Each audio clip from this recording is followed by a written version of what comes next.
কিয়ামতের আগে জেনাটা এত ব্যাপক হবে যে মানুষ রাস্তায় জেনা করা শুরু করবে। কোথায় জেনা করা শুরু করবে? রাস্তার উপর জেনা করবে, রাস্তার উপর প্রকাশ্যে জেনা করবে। তো ওই সময়ের মধ্যে তুমি যদি কাউকে এইরকম খারাপ কাজে দেখো তাহলে নসিহত করো। তো আমিও সেটাই করতেছি, আমিও নসিহত করতেছি ওই বোনকে, আমিও নসিহত করতেছি ওই মাকে, আমিও নসিহত করতেছি ওই স্বামীকে যারা তার স্ত্রীকে, যারা তার মাকে, যারা তার বোনকে রাস্তায় নেমে দিছে ব্যবসার নামে বেহায়াপনা সরানোর জন্য। যেটা করিয়েন না, এটার মধ্যে আপনার সংসারে বরকত আসবে না, বরঞ্চ যে কামাইটা হচ্ছে এটা হারামের সাথে মিশ্রিত কামাই। এই কামাইয়ে কখনো আপনার সংসারে বরকত আসবে না, বরঞ্চ বেহায়াপনা ঢোকার কারণে আপনার সংসার ধ্বংস হয়ে যাবে, নষ্ট হয়ে যাবে। আল্লাহ রাব্বুল আলামিন সবাইকে বোঝার তৌফিক দান করুন। বাংলাদেশ মনে হয় আগে ভাত খাচ্ছিল, এখন আর ভাত খাবে না, 2 দিন পর কেক খাওয়া শুরু করবে। কি খাওয়া শুরু করবে? কেক। এটা তো মনে করেন যে একটা অবস্থা কি হয়ে গেছে মানুষের, যে রাস্তাঘাটে একজন আসলে আমাদের পুরুষদের গায়রত নষ্ট হয়ে গেছে। কার গায়রত নষ্ট হয়েছে বলেন? আগেকার মানুষদের, পুরুষদের একটা গায়রত আছে। গায়রত বোঝেন? গায়রত মানে নিজের মান মর্যাদা। মানুষদের, আগেকার মানুষের একটা মান মর্যাদা ছিল যে আমার বউ ঘরের ভিতর বাহির থেকেও বের হবে না বা অমুক কাজে যাবে না, এটা আমার সম্মান, আমার মর্যাদা। আর এখনকার পুরুষদের মর্যাদা কি?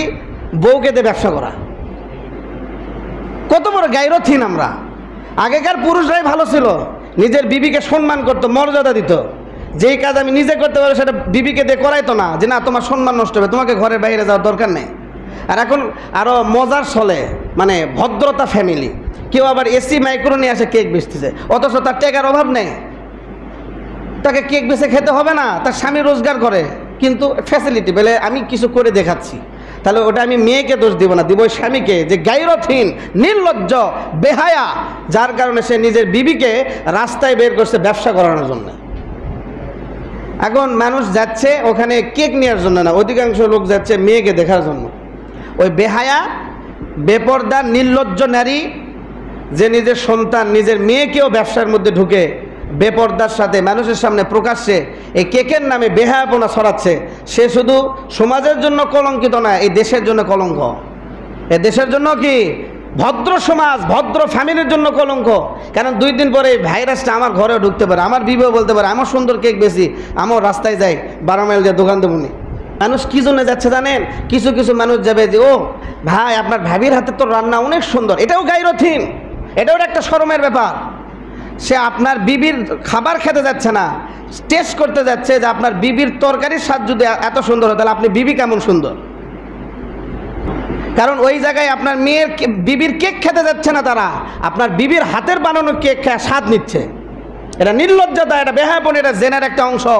অতএব বাংলাদেশের মানুষকে সচেতন থাকতে হবে এবং ঢাকার মানুষদেরকে সচেতন থাকতে হবে যে আমরা এই সমস্ত বেহায়াপনা রাস্তায় দেওয়া যাবে না। যারা বসছে যে এই সমস্ত নারীরা, এদেরকে অতি শীঘ্রই আমি কালকে দেখলাম পুলিশের ফোর্স, তারা অনেক সুন্দর কাজ করছে, তারা রাস্তা থেকে তাদেরকে সরিয়ে দিছে। আসলে মানুষের যানজটেরও সমস্যা, এক তো কেকের নামে তারা ওখানে দোকান দিয়ে একবারে রাস্তাঘাটকে জাম করে দিছে, মানুষের চলাচল, এবং ভদ্র ফ্যামিলিরা ওইদিকে আর যেতে পারতেছে না।